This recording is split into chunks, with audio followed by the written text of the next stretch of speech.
Madzulo abwino alero la Mulungu ndipo ndi nthawi ya nkhani kuno ku MBC.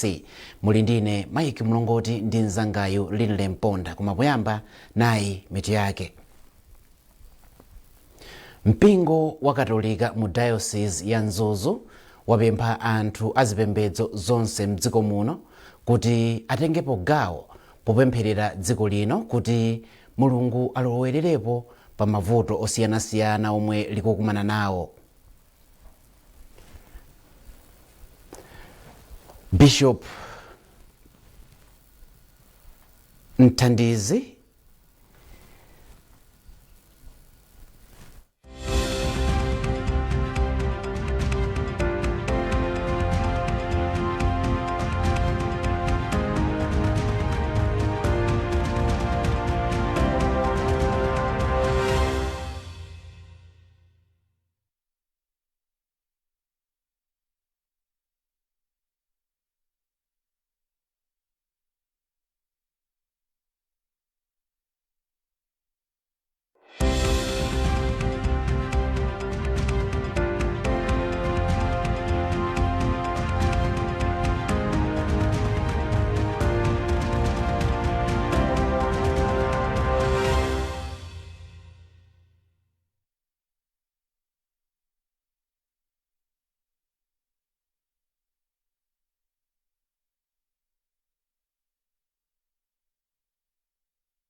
ndiyambireso kukupatsani mitu yathu ikuluikulu ya nkhani zathu madzulo ano. Mpingo wa Katolika mu Diocese ya Nzuzu wapempha anthu azipembedzo zonse mdziko muno kuti atengepo gawo popempherera dziko lino kuti Mulungu alowererepo pa mavuto osiyanasiyana omwe likukumana nawo. Gulu la anthu lotchedwa mbadwa zokhudzidwa lapempha Amalawi kuti asatenge nawo mbali pa zionetsero zomwe akuzikonza ndi ya gulu la Malawi First, ponena kuti zifukwa zochitira zionetserozi ndi zosamveka. Ndipo mu nkhani za masewero, matimu a FCB Nyasa Big Bullets ndi Blue Eagles afika mu ndime ya matimu anayi ya mu mpikisano wa FDH.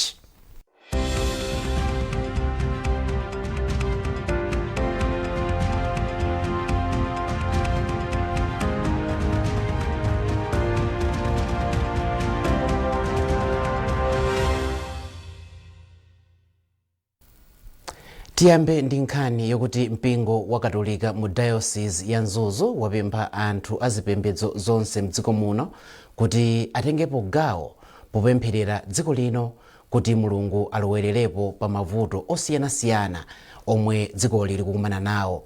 Bishop Mthandizi Yohane Nyirenda ndiye wanena izi pamwambo wa nsembe ya misa omwe unachititsidwa ndi mpingo wa St. Peters. President wa dziko lino Dr. Lazarus Chakwera ndi mayi wa fuko lino Madam Monica Chakwera anali nawo kumapempherowa. Jackson Sichali wadza ndi zambiri mu ripoti ili.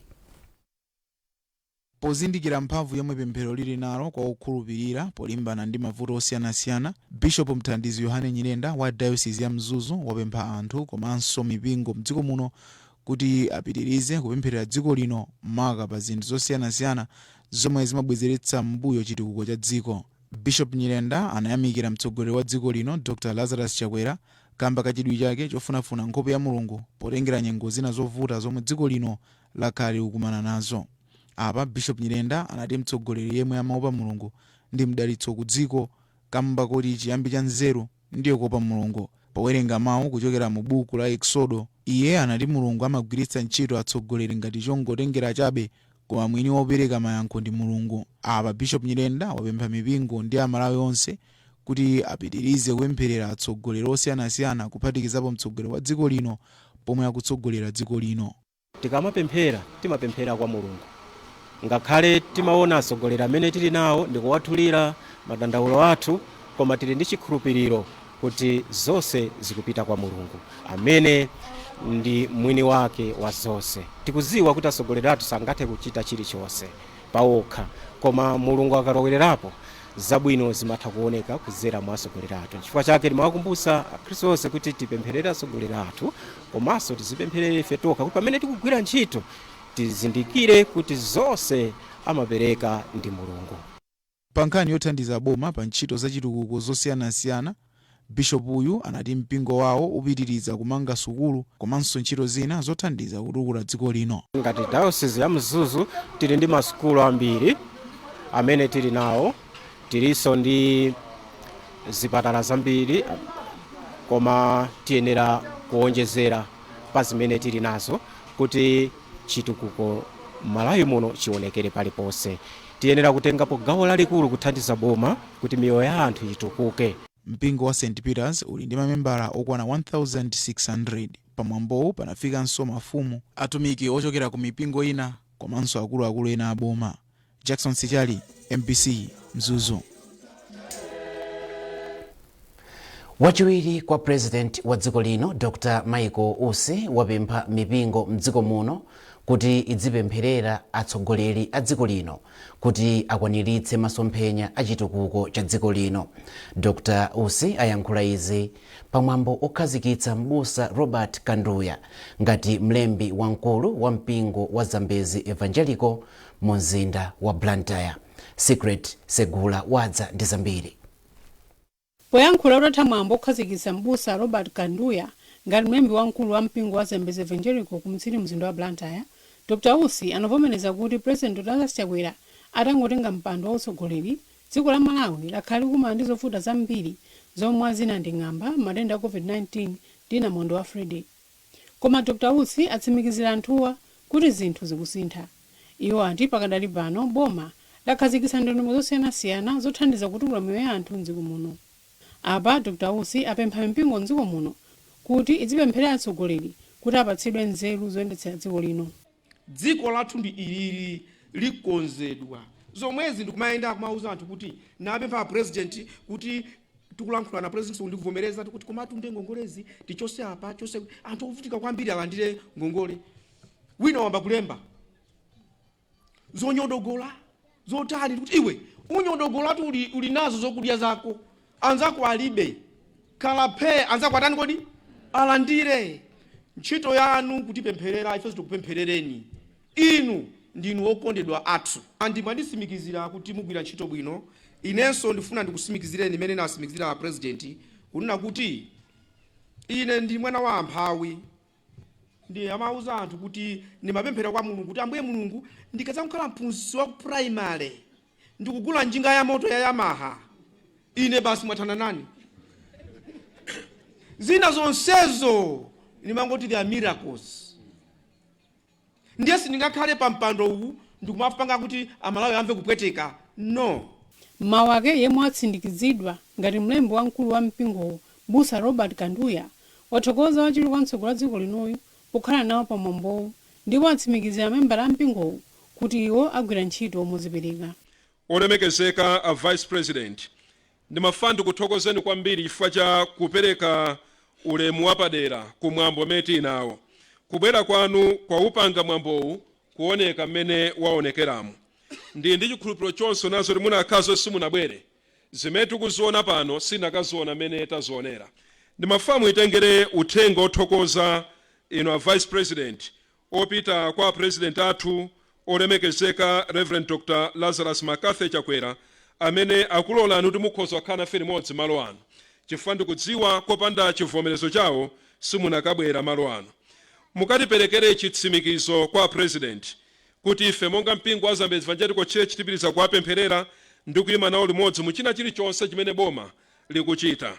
Mpingo wa Zambezi unabwera mdziko muno mchaka cha 1895 ndi mbusa Joseph Booth kuchokera ku dziko la Australia. Pakadali pano mpingowu uli ndi anthu oposa 500,000 mdziko muno. Secret Segula, MBC, Blantyre. mtsogoleri wa bungwe loona za mayendedwe ndi ntchito zonyamula katundu pa dziko lonse la Chartered Institute of Logistics and Transport CILT, Chief Tite Ousi Noti wafika mdziko muno kudzagwira ntchito zingapo. Polankhula atafika pabwalo la ndege la Kamuzu mu mzinda wa Lilongwe, mlendoyu anati kubwera kwake kuthandiza kulimbitsa ubale komanso kuona zomwe bungwe la mdziko muno lokhala ngati lomweli likugwira. Ndipo m'mawu ake mtsogoleri wa bungwe la CILT kuno ku Malawi Cuthbert Chinguwo anati mlendoyu wabwera pa nthawi yabwino pamene dziko lino likulimbikitsa ntchito zonyamula katundu kudzera maulendo apasitima, ntchito zomanga misewu ndi zina zotero. Takondwera kwambiri ndi kubwera kwa international president wathu kuzatiyendera kuno ku Malawi. Chartered Institute of Logistics and Transport ndi bungwe lomwe lili pa dziko lonse lapansi, bungwe lomwe umakhala anthu ogwira ntchito za transport ndi logistics. Tikati logistics muli ntchito zambiri, monga azathu amapanga za procurement, azathu amapanga za warehousing, azathu omwe amapanga za forwarding and shipping, anzathu omwe amapanga even za construction za misewu ndi zina zotero njanji timagwira nawo ntchito limodzi. Choncho Malawi ife okondwera kuti president wa dziko lonse lapansi wapeza nthawi yapadera kuzatiyendera kwathu kuno ku Malawi. Mukuonera nkhani kuno ku MBC ndipo tikumbutsanenso mitu yake. Mpingo wa Katolika mu Diocese ya Nzuzu wapempha anthu azipembedzo zonse mdziko muno kuti zitenge gawo popempherera dziko lino kuti Mulungu alowererepo pa mavuto osiyanasiyana omwe likukumana nawo. Gulu la anthu omwe amadziwika kuti mbadwa zokhudzidwa apempha Amalawi kuti asatenge nawo mbali pa zionetsero zomwe akuzikonza ndi ya gulu la Malawi First, ponena kuti zifukwa zochitira zionetserozi ndi zosamveka. Ndipo mu nkhani za masewero, timu ya FCB Nyasa Big Bullets ndi Blue Eagles afika mu ndime ya matimu anayi ya mpikisano wa FDH.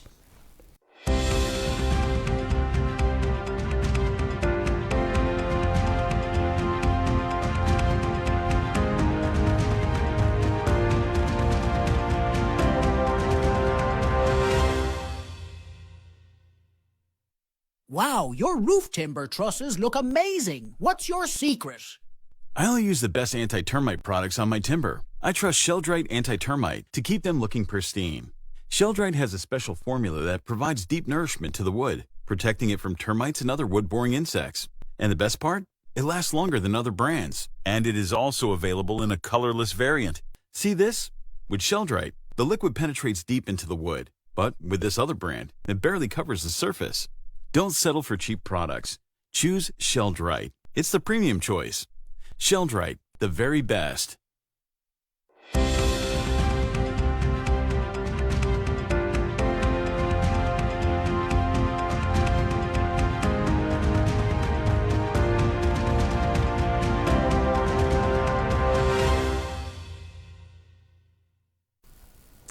Takulandiraninso kunkhani zathu. Mbadwa zokhudzidwa zati zifukwa za gulu la Malawi First lomwe limatsogoleredwa ndi Bon Kalindo zoti achitire zionetsero ndi zosamveka, ndipo apempha Amalawi kuti asatenge nawo mbali. Poyankhula ndi atolankhani mu mzinda wa Lilongwe, magulu oposa asanu monga mbadwa zokhudzidwa, Tigwirane Manja, Human Rights Ambassadors, Child Rights Advocacy, komanso Citizen Advancement for Economic Revolution, ati iwo akugwirizana ndi bungwe la Malawi Revenue Authority kuti lidzika chizindikiro cha MRA chija chotchedwa tax stamp pakatundu obwera mdziko muno, poti izi zithandiza kuti mchitidwe ozembetsa katundu uthe. Timafuna tiwalimbikitsa MRA paganizo limene anena kuti katundu yense olowa mdziko muno azikapo chizindikiro chawo, ponena kuti izi zithandiza kuti katundu amene amalowa mobisa kugwiritsa ntchito nyanja mapiri ngakhale mitsinje katundu ameneyo amene akhoza kuwononga miyoyo ya Malawi amalowetsedwa mozemba mwina chifukwa kuti ngwafeki kapena wa expire asadzadze pansika pathu.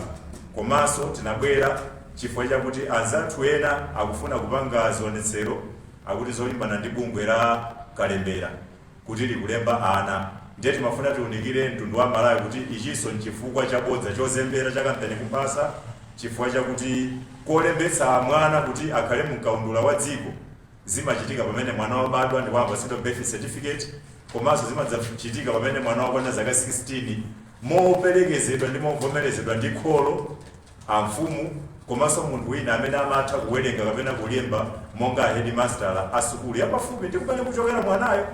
Tsono zifukwa zonena kuti anthu anganene kuti IMRA alakwitsa kumayika chizindikiro pa katundu kapena NRB akulemba ana nkuchika ngati chifukwa choti adzasokonezere matauni a dziko muno pamene IMCP achita msonkhano wa convention.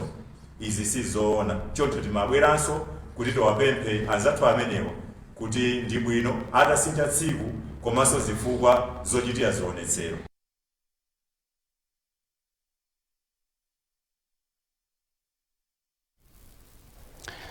Pakadali pano bungwe lotolera msonkho la MRA lati pakufunika kuphunzitsa anthu ochita malonda omwe amakatenga kapena kugulitsa katundu kunja kwa dziko lino momwe ntchito za malonda za mtundu zimayendera. Mmodzi mwa akuluakulu ku MRA Akhumbo Gondwe anena izi ku Lilongwe pa msonkhano wa adindo osiyanasiyana komanso ochita malonda owunikira mavuto omwe ochita malondawa akukumana nawo. Malinga ndi Agondwe, mkumanowu uzindikiritsa anthu ambiri momwe malondawa amayendera.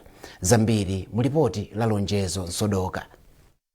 Msonkhanowu unabwera kutsatira mavuto osiyanasiyana omwe ochita malonda pakati pa mayiko amakumana nawo akamalowa kapena kutuluka mdziko muno, monga kuchedwa kutuluka kwa ziphaso zoyendera komanso kuchuluka kwa ndalama zomwe amapereka pa katundu osiyanasiyana wa bizinesi zawo. Ndipo mtsogoleri wa ochita malondawa a Steve Yohane wati ntchito za malonda mtunduwu ndi zofunikira maka pokweza chuma cha dziko komanso kupeza ndalama zakunja zomwe ati akukhulupirira kuti msonkhanowu uthandizira kuthana ndi ena mwa mavuto omwe akukumana nawo. Zinthu zikuoneka kuti sizikuyenda potengera ndi mmene zinthu zili, chifukwa mukaona ine munthu akayimitsidwa, munthu watenga masiku awiri ali kunja kapena kuti masiku atatu ali mu msewu, amafuna kuti iye azithamanga kukapanga bizinesi yake. Ndi mapeto ake zimene akayimitsidwa pa zifukwa zosayenera akapereka uthengawo sakulandira zotsatira zake, nchifukwa mapezeka kuti kuyambika zinyengo zosiyanasiyana zimene zikuonetsanso kuti dziko kuti lisamayende bwino. Mmodzi mwa akuluakulu ku bungwe la MRA ku Lilongwe Akhumbo Gondwe anati pakufunika kuphunzitsa ochita malondawa mmene angachitire malonda awo kamba kuti zikuonetsa kuti anthu ambiri alibe chidziwitso chokwanira chokhudza malonda a mtunduwu.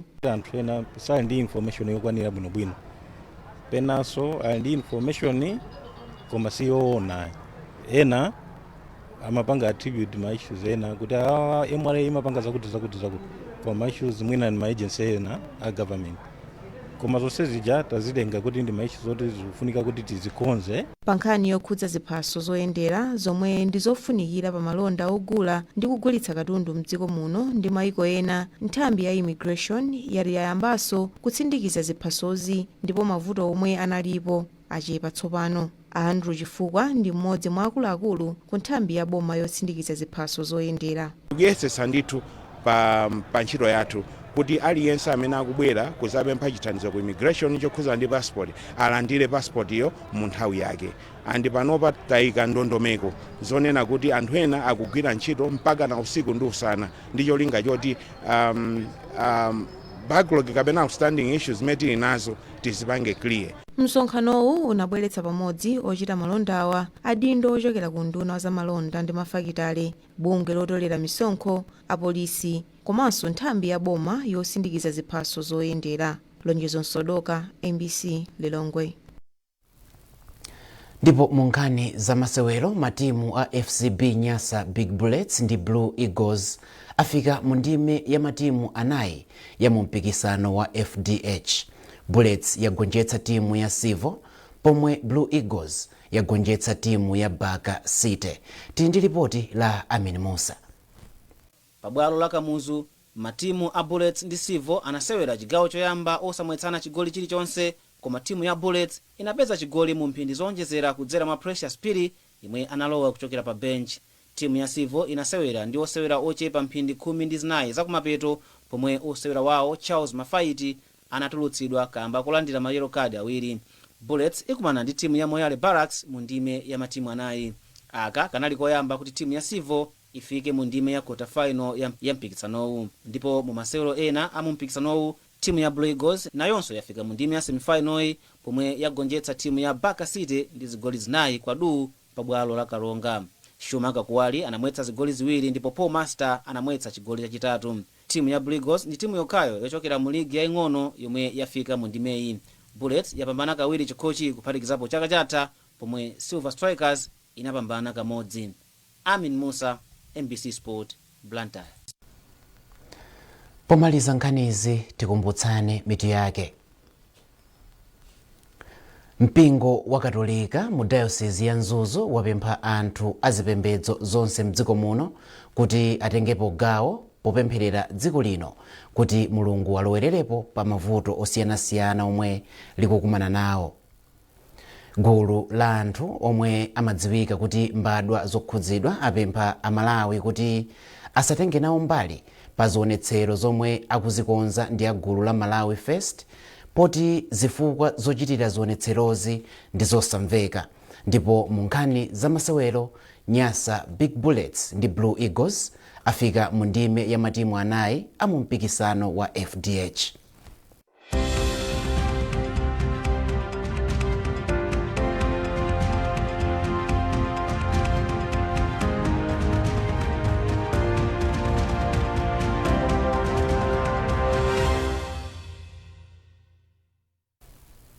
Pezani zambiri pa mbc.mw komanso pa MBC Digital lomwe ndi tsamba lathu la Facebook, Instagram ndi X. Munali ndine Mike Mlongoti ndi nzangayo Lino Lemponda. Tikufunirani madzulo opambana.